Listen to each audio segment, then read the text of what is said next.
It never begins with a crash. It begins with calm, the kind that fools everyone.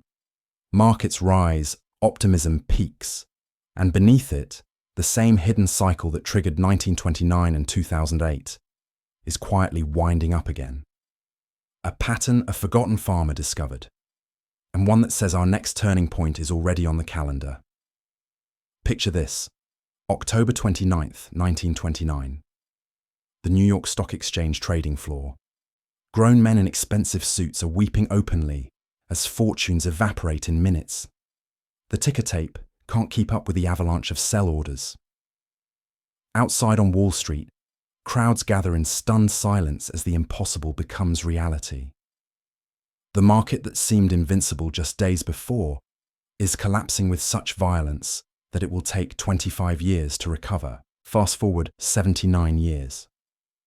September 15th, 2008. Lehman Brothers, a financial institution that survived the Civil War, 2 world wars and the Great Depression, files for bankruptcy in a single morning. Within hours, global markets are in freefall. Retirement accounts vanish. Home values plunge. The financial system that powered the modern world teeters on the edge of systemic failure. 2 historic crashes. 2 different centuries. But here's what almost nobody realizes.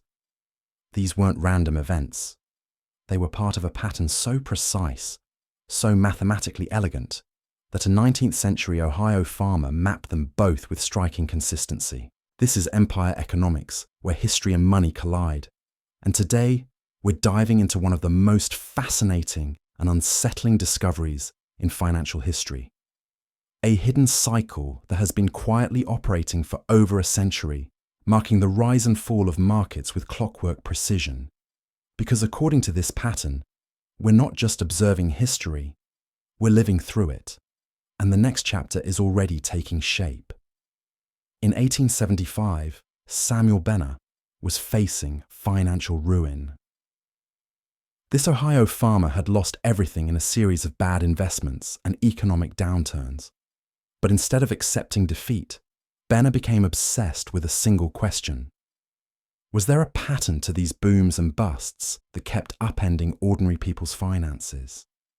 For months, he pored over economic data, price charts, and historical records.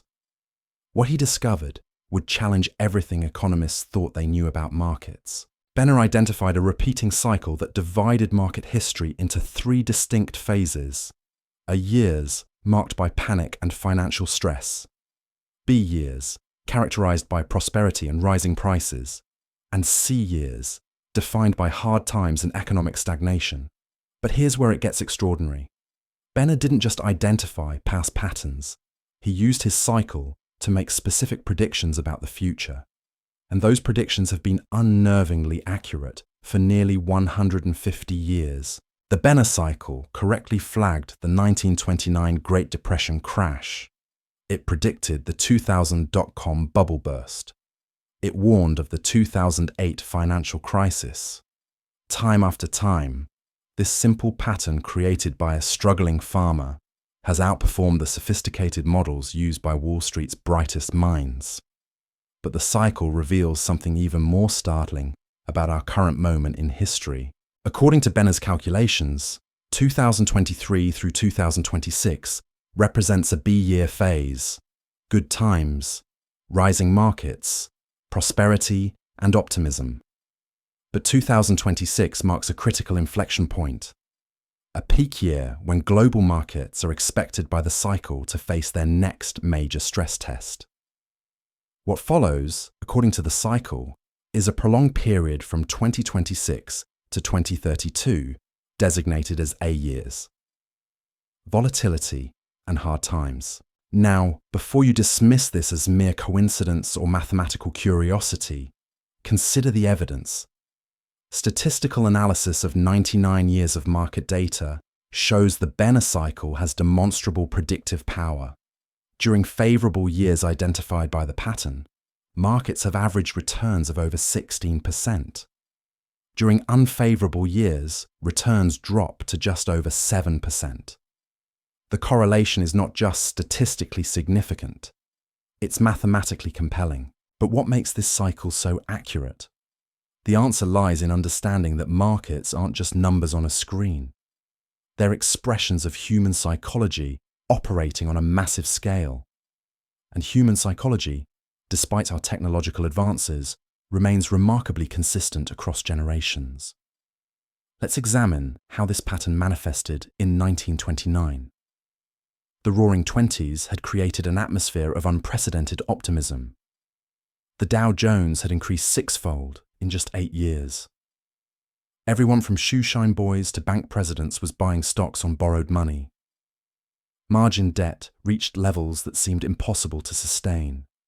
Sound familiar? The warning signs were everywhere, but they were ignored. Irving Fisher, one of America's most respected economists, proclaimed just weeks before the crash that stock prices had reached what looked like a permanently high plateau. The belief that prices would continue rising indefinitely had become not just widespread, but absolute. It was this psychological euphoria, this collective delusion of invincibility, that made the crash nearly unavoidable once confidence broke. When the bubble finally burst, it did so with devastating speed. Black Monday saw the Dow fall nearly 13% in a single day. Black Tuesday followed with another 12% drop. By the time the sell-off ended in 1932, the market had lost 89% of its value. Fortunes built over decades vanished in months.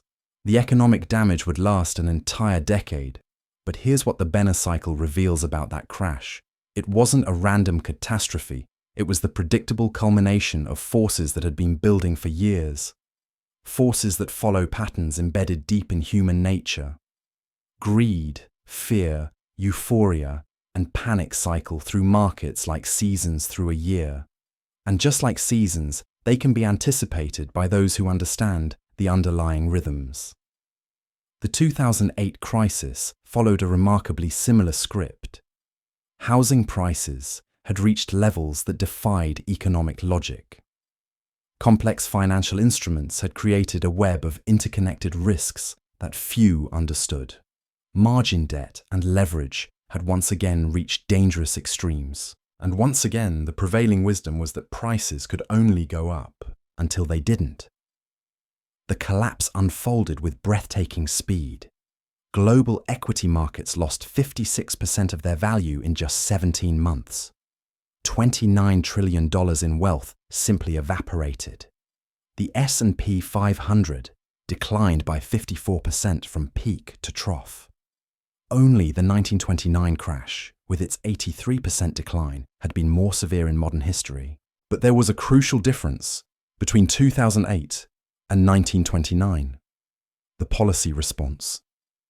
In 1929, governments largely stood aside and allowed deflationary forces to run their course. The result was a decade-long depression. In 2008, coordinated global intervention prevented a complete collapse. Central banks flooded the system with liquidity. Governments bailed out failing institutions. The immediate crisis was contained, but at enormous cost, which brings us to today and the warning signs that are flashing red across every major market indicator. The current moment reads like a script written by history itself.